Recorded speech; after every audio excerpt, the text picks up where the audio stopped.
అనగనగా అది ఒక పెద్ద అడవి. అందులో ఒక కొలను దగ్గర కొంగ నివసిస్తూ ఉండేది. ఆ కొలను పక్కనే చెట్టు మీద చిన్న చిన్ని పిచ్చుకలు, పక్షులు జీవనం సాగిస్తా ఉండేవి. కొంగ చాలా గర్విష్టి. తనంత దూరం ఎవరూ ఎగరలేరని మిడిసిపడుతూ ఉండేది. ఓ రోజు ఓ బుజ్జి పిచ్చుక కొంగ కంట పడింది. దాని దగ్గరకు వెళ్ళి, "ఓ పిచ్చుకా, నీకు నా అంత ధైర్యం లేదు. నాలా పెద్ద రెక్కలు లేవు. నువ్వు నాలాగా ఎక్కువ దూరం ఎగరలేవు. నా అంత బలం అంతకన్నా లేదు. అయినా చిన్న చిన్న గింజలు, పురుగుల్ని తిని బతికే నీకు నాతో పోలికేంటి?" అని నానా మాటలనింది. దీంతో పిచ్చి పిచ్చుకకు చాలా కోపం వచ్చింది. నీలా ఎగరవలసిన అవసరం నాకు అస్సలు లేదు.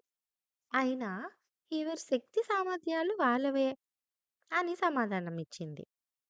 దాంతో కొంగకి చాలా కోపం వచ్చింది. ఆహా! నాతో పందెం కాస్తావా? నన్ను ఓడించి చూపించు. అప్పుడు నమ్ముతాను అని కొంగ బుజ్జిపిచ్చుకకు సవాల్ విసిరింది. దాంతో చెట్టు మీద ఉన్న పక్షులన్నీ కిందకి దిగి, మేము న్యాయ నిర్ణేతలుగా ఉంటాము. దూరాన ఉన్న ఆ చింత చెట్టు చేరుకుని, ఆ పక్కనే ఉన్న తుమ్మ చెట్టు పొదల్లో మధ్యలోంచి ఎగురుతూ ఒక చుట్టు చుట్టుకొని తిరిగి ఇక్కడికి రావాలి. ఇలా ఎవరు ముందొస్తే వాళ్ళే విజేతలు అని ప్రకటించాయి. పందెం ప్రారంభం కాగానే కొంగ చాలా వేగంగా దూసుకెళ్లి చింత చెట్టును చేరుకుంది. తర్వాత తుమ్మ పొదల్లోకి వెళ్ళింది. కానీ అక్కడ ఇరుక్కుపోయింది.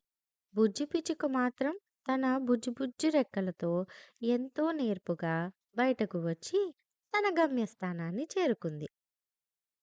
కొంగ పరిస్థితి అర్థం చేసుకొని మిగతా పక్షులు వెళ్ళి కొంగని కాపాడి తీసుకొచ్చాయి.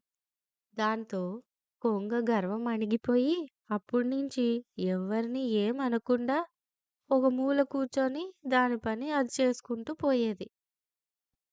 సో ఫ్రెండ్స్, ఎవరి బలం వాళ్ళది, ఎవరి తెలివి వాళ్ళది. ఎప్పుడూ ఎదుటి వాళ్ళని కించపరచకూడదు.